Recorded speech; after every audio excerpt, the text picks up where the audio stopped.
Okay guys, in this video, I'm going to talk about learning English because I've been receiving a lot of questions like I learned a lot of English but why it doesn't work out. The fact is it can't work out just like that because in the learning processes, there are so many things in there. You need to complete all the cycles or the components in there so then it works. The first and foremost, you need an exposure. Exposure to what? Exposure to knowledge.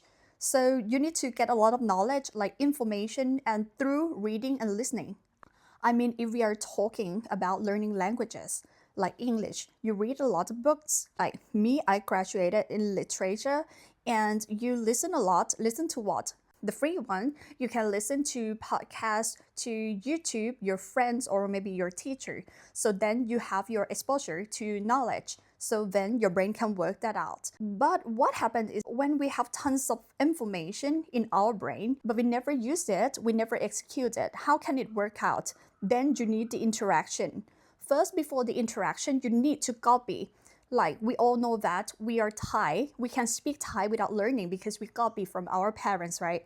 And same thing, we start a little bit later, right? Actually, English is our main subject in school that all of us, we are forced to learn since we were young, but we never execute it. So now you copy and you talk to yourself first, obviously, but you need to find a stage for you to shine. I mean, you need to talk either to your teacher or your friend or someone.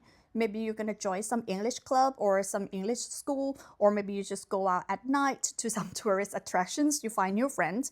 It doesn't have to be a language speaker also. I mean, it doesn't have to be a native speaker because you just talk to anyone, like maybe Asians. The point is that it has to be those people who can't speak your language. I mean, like they don't speak Thai, so you are forced to survive in that kind of situation, then it's going to work out. So now in this video, I just would like to emphasize on two things. Like the first one is the exposure to knowledge. You learn, you listen, you read. Those are inputs, and now you need the output, you need the practice, you need the interaction, you need to execute it. Otherwise everything is going to be in vain if you don't execute it.